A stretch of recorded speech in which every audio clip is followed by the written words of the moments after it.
In assessing others, trust your instincts. Set clear expectations, look for Machiavellian traits, and consider the golden rule. Knowing people progress, not always staying. What I would think about is straight away, we all have gut instincts with people. Very deep analysis of this person's psyche, but to be fair, Most people aren't going to stay with you, and they shouldn't, because they're here to progress. as a business owner, how do you eliminate that? This is the Grappling Growth. We're all grappling with something. Each and every entrepreneur, business owner, and leader experiences growing pains, no matter where they are on their business journey. On Grappling Growth, we discuss the challenges we consistently face in striving for more, sharing strategies, ideas, and thoughts on how to grapple with growth. We're building a platform where you can join us sharing your challenges and successes alike, whilst growing. So, you coming along? Hello and welcome back to episode 17 of the Grappling Growth podcast with myself, Krasniqi, and my co-host, Joe Testouri. Now today, and I've started that very formally, we're going to be talking about a business challenge that relates to trust, honesty, transparency. I think a lot of things that we value a lot. And this question comes in from Reddit, and this business owner has said, we have an employee who confirms her clock outs, and one day she said, it should be closer to noon. That I would have clocked out, but my phone died. So she gave us a correct clock out time once again after we had asked. We're not going to fire her unless this happens again, but we're going to monitor it. Is this theft? And should she be let go? Would you give someone dishonest a second chance? I worry that she might be dishonest and steal from my clients as well. But I'm a pushover, and I find it alarming that she's been so deceitful and stealing time from us and customers. Could possibly be finishing the entire job, just some side context. We're making less on our employees and we pay them well. We're a startup and we've given them an advance. But I think she's been doing this for a while. What should we do? So to paraphrase the question, Joe, has an employee that's lying about when they finish their work, how would you handle a dishonest employee? I would look at it from a very deep-rooted psychological lens. So what I would think about is, straight away, we all have gut instincts with people.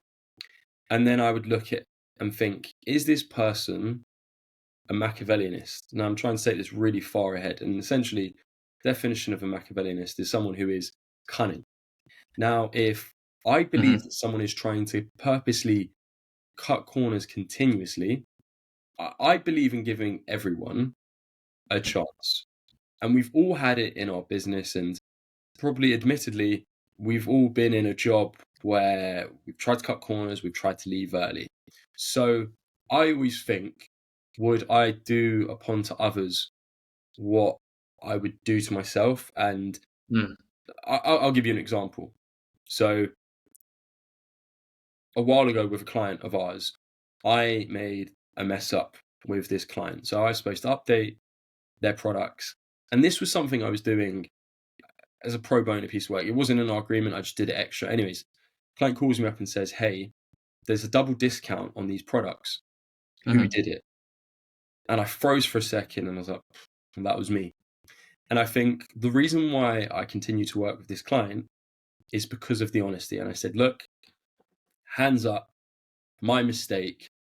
And he said, I think we're done here. And I said, just as he said that, I was coming out of my sentences and said, it's completely my fault. Whatever the difference is, we're going to take off our invoice. And he paused for a second and said, you know what? I really respect you for your honesty. Thank you. That was it. It was finished. He's a professional business owner. I'd like to think I'm a professional business owner. I think it really comes down to the intention of the person. If I turned around and I started bullshitting him and started saying, oh, well, not too sure what happened here, and actually that wasn't our accountability, that was your fault, there's no way we would have still been working together today. And that's why I think it comes down to the characteristics of that person, the gut feeling you have of them. And do you believe they're cunning? Do you believe that they're a Machiavellianist? And we work with people all the time, Erald, and one of the guys from our team who we had a call with earlier today, Paul, he's our creative editor, a fantastic guy. With Paul, I have a good gut feeling with him as a person. So I might have a bit of leeway when it comes down to him. If I don't have good trust with the person, I'd give them one chance and then they're out. What are your thoughts? I think that's a good way of approaching it. My personal standpoint on this is how you do anything is probably how you do everything, right? And if you're dishonest in one regard, there is a high chance you'll be dishonest in others. It's typically how people's moral structures are set up, right? If I'm willing to steal from, I don't know, a small business, then I'm probably willing to steal from way more scenarios.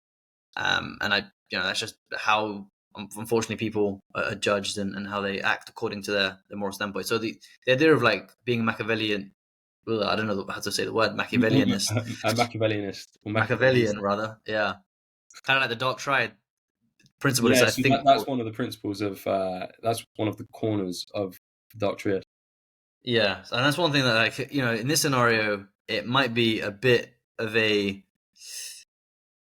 very deep analysis of this person's psyche. But to be fair, like anytime you come across someone in business, you will actually have to think about this thing. Like, are you dealing with someone that's perhaps a bit narcissistic?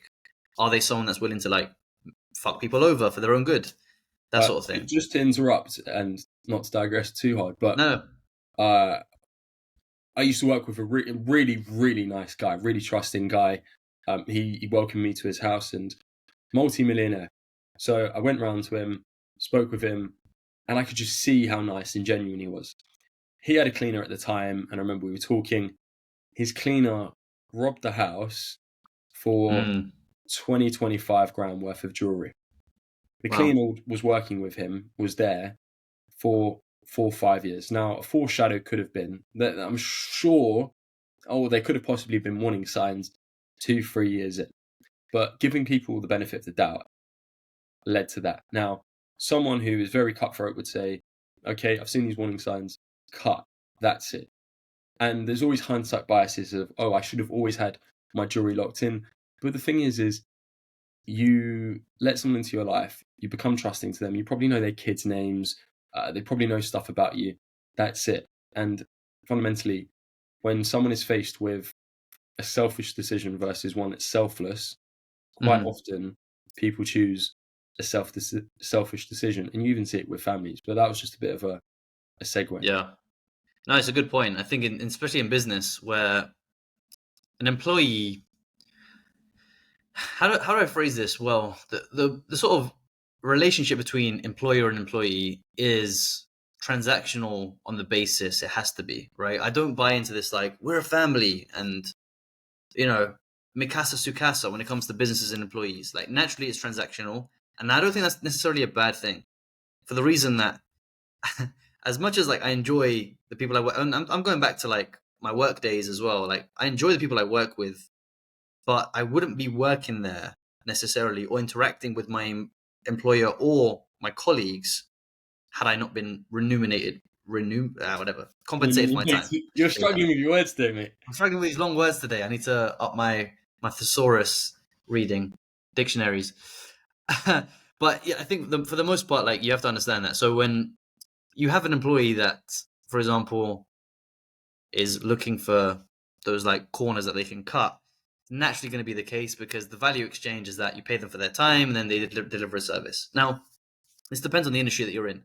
In my industry, I don't necessarily look at like time spent, because I also don't charge clients on time spent either. I charge on outcomes, outcomes, outputs.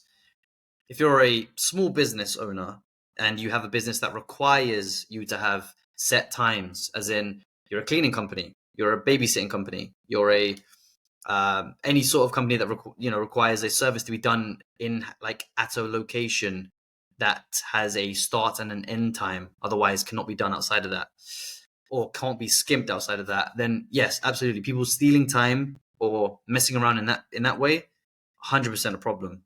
It all comes down to the expectation that you set and how much leeway you're willing to give. Because another thing, and I know this is something we struggle with, Joe, being too nice or giving too much leeway, people are naturally going to take advantage of that. Not because they're bad people, but because naturally when someone's like, you can do whatever you want, they'll do whatever they want, right? That's typically how people function.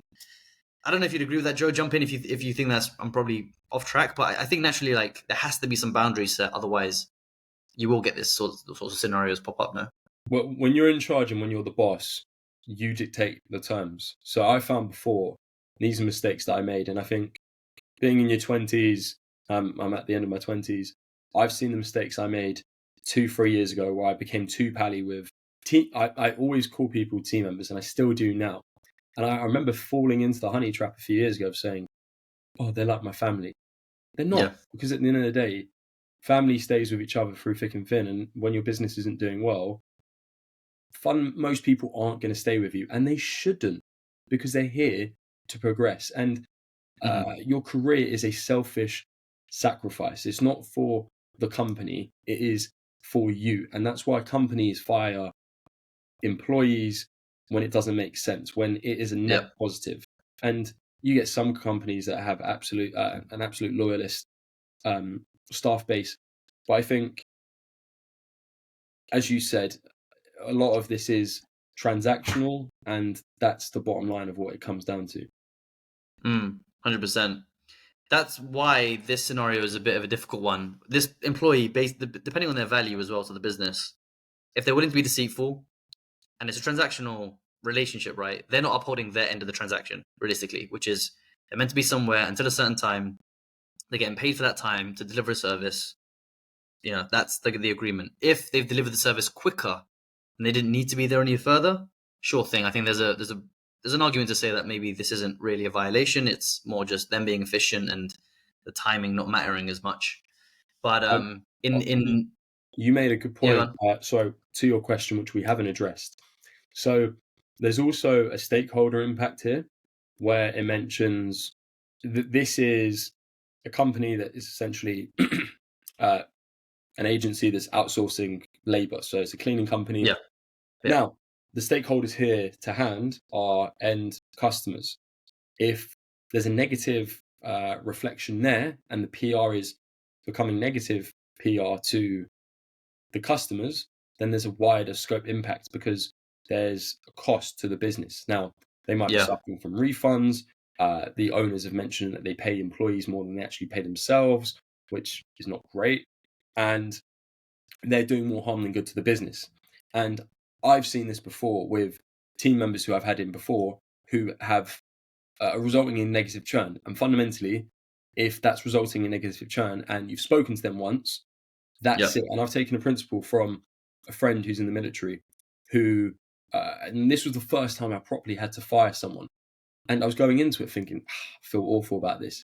And he said it to me in a very stoic, matter-of-fact way. He just asked me, "Have you given this person chances before?" I said, "Yes." He said, "How many?" And I spoke and pulled this team member up 5 times, and I could recollect everything. And he said, "Don't feel bad. That person isn't taking extreme ownership of their accountabilities."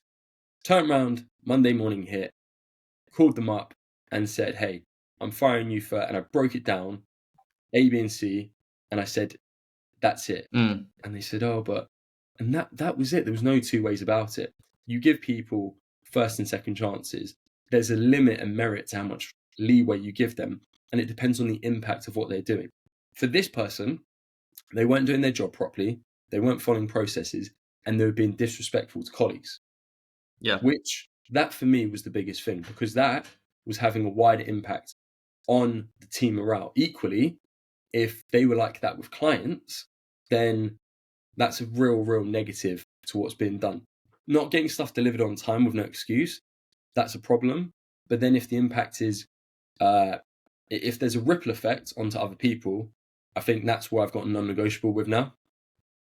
Yeah, 100%. And in our cases, there is a ripple effect, which is our end customers also face the brunt of, people not delivering to the agreed timings or quality or any of those sorts of things that might go on. So, and this is a killer, especially for like early stage businesses, right? If you're a startup owner or a small business owner right now, and you're thinking about how is this impacting the business as a whole, what Joe just said is the reason why you have to stamp this out so early on.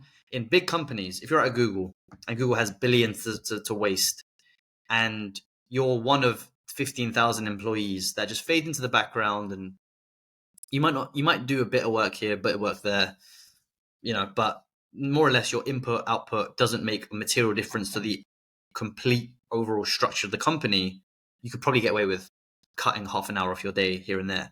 If you're part of a team of 10 and you're cutting half an hour of your day to Slack or do something else, someone's got to pay the price, right? Just because it's not you. It's either the business, it's your colleagues, it's the end customer, it's the PR of the company, all of that stuff. Someone's got to hold the bag, as they say, right? And it won't be the person that's doing the cutting. So as a business owner, how do you eliminate that? It's by hitting it on the head very early. Well, I think onto that point, if you look at the shift between 5 to 15, that's 10 numbers, but in absolute growth, that's 200% growth. Whereas 50 to 60 is only 20% growth. And I think the impact on bigger businesses is going from 50 to 60. Whereas, and this is kind of whenever we're analyzing funnels and conversion rates and whatever, where is the biggest bottleneck? What impact do we need to achieve the biggest change within a business, and applying that as well there? When you're running a small business, you can't afford slack. And the more slack you have, the bigger it pulls you down. If you've got 100 people in an organization and 5% of people aren't efficient, well, you've still got 95% of people. Whereas if you've got 5 people with an organization and one of them is slack, well, that's a reduction in efficiency of 20% compared to 5%, which, I mean, this is why big businesses, they over-employ quotas. Erald, you and I, we've got friends in engineering. They used to, we won't name drop, but they worked at the same engineering firm. And I was told years ago that when they hire apprentices, they hire 2 with the they hire 10 with the anticipation and hope that only 2 of them are going to be successful. So they've overhired 5x with just the hope of getting 2 golden gooses, so to speak. Don't know why you got 10. Anyways, two out of the 10, 20% who are actually going to be good. If they get anything over that, they're happy. They're ready within the first 6 months to a year to cut 2 people off. They're thinking the remaining 6 are going to be average mediocres, just cruise through.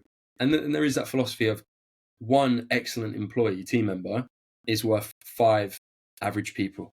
So it really comes down to how much is that person worth to the company, how much business they bring in. But ultimately, I think it comes down to principles and ethics. And is this person a cancer in the nucleus for your business? I.e., are they a Machiavellianist? Are they there? And are they going to self-sabotage your company? Because that for me, I don't care how worthwhile someone is, gotta go. Absolutely. No, massively strong points there. I would also like to add that for any small business that's doing the hiring, these mistakes can cost a lot for you, as Joe said. But focusing on the A player, B player, C player, which I think we'll go into in another podcast.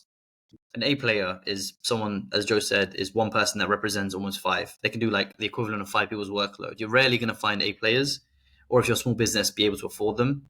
But you might find gems that like become A players. And I say this, I don't want to create this like sort of a division and sort of structure, but you got to think about like how much one of your team members distributes in terms of efficiency versus value, right?